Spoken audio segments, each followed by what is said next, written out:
Niyo po ang mga video ko, nag-endorse ako ng mga product po from online sellers. At napansin ko dahil sa sunod-sunod ngayong buwan yung bagyo, naging in demand ang mga power tools, kasama na ng mga portable chainsaw, or mas marami pa nga doon ang naghahanap o nagdidemand ng gasoline chainsaw. Kaya napaiskan ako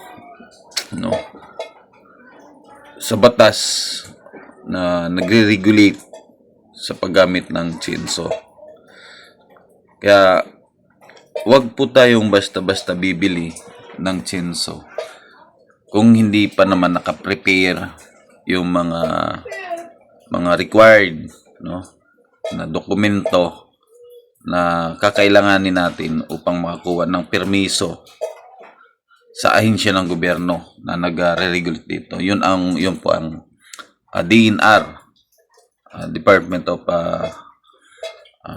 Environment and Natural Resources. Kasi napansin ko po yung batas na na parang may hawig kung gaano kaseryoso ang batas na RA o Republic Act number 9165 noong 2002 doon sa nagre-regulate sa Comprehensive Dangerous Drugs Act.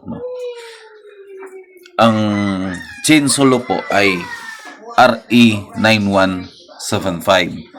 So yung 6 lang, yung pinalitan ng 7, yun ang chainsaw law.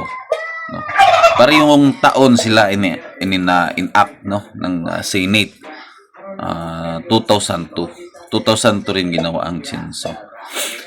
Kung hindi nyo po alam, once na nag-violate po tayo nito sa batas, yung RA 9175, pwede po tayong makulong ng 6 years to 8 years na pagkakulong. So ibig sabihin minimum siya ng prison mayor. Kasi 6 to 8 minimum, ito 10 medium, 10 to 12 is maximum. At multa na hindi bababa sa 30,000 pesos, pero hindi naman siya tataas ng 50,000 pesos or pareho. Depende po sa discretion ng court. Kung tayo po ay mapatunayan na lumabag sa batas na Republic Act 9175, yung anti-chainsaw. Anong kinakailangan bago tayo makabili, makapagbenta, bago tayo gumamit, bago tayo mag-possess ng chainsaw? Kailangan may timber permit ka, license, timber license agreement. Pangalawa, kung ikaw ay isang fruit tree farmer, ano pong ibig sabihin ang halimbawa po ng mga fruit tree? Yung mga prutas po na pinipitas, yung lumalaki sa mga puno, katulad po ng mga rambutan, duhat, abukado, mga ganyan, fruit tree, na kinakailangan pag mataas na masyado is kailangan siyang putulin. Pangatlo, kung ikaw ay license sa wood processor. Ano yung wood processor? Yung gumagawa ng mga lumber, mga commercially commercial na mga kahoy, yung mga 2x2, 2x3, yung ginagamit natin sa mga bahay. At nandyan na kasama din dyan yung pwedeng gumamit yung ibang ahensya ng gobyerno for legal purposes. Halimbawa na lang ng for rescue operation, katulad sa amin, pag masama ang panahon, nagkukumpos agad kami ng sinasabing SAR team or search and rescue. Napaka-essential ng chainsaw para sa madali ang rescue dahil segundo ang kalaban, oras ang kalaban once na may rescue operation. Kasi sa isang segundo, sa isang minuto, pwedeng may mapahamak na buhay pag mabagal ang operation. Pero hindi ibig sabihin na porket nagre-rescue ka, is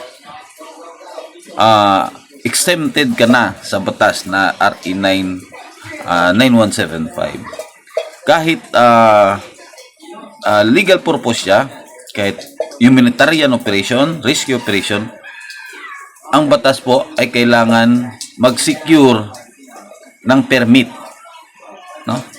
Sa ahensya na namamahalan nito, mag-secure ng permit para sa paggamit nitong chainsaw. Kasi ginawa nga natin, nagawa nga ito itong chainsaw law, ano? Itong act na to,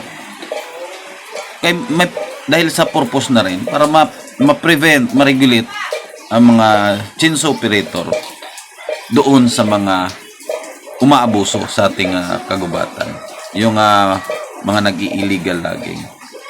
Tandaan po natin, hindi po bawal bumili, gumamit ng chainsaw. Ang bawal po ay gumamit ng wala kang permiso. Kaya anytime, pwede tayo mag-order sa online, bumili sa mga hardwares. Mayroon dyan mga brand. Gusto nyo yung mga may quality pero mas mura, mayroon po sa online. Pero i-prepare po natin, i-ready po natin yung kinakailangang dokumento para po mabigyan tayo ng permiso sa paggamit ng chainsaw. Nag-add to cart na rin ako, nag-order na rin ako kasi kailangan ko rin yan. Sa gustong bumili rin, nandyan po yung link. Nandyan. Hindi po kasi ako bumibili ng hindi ko nire-review pati regulation. Hindi ko nire-review yung quality, no? Kasi madali po ako magtampo. Pag hindi ako na-satisfied sa nabili ko, nagagalit agad ako sa seller kung ano-anong nasasabi ko. Kaya pag bumili po ako, ibig sabihin po is quality po siya, no? Yan lang po. Thank you.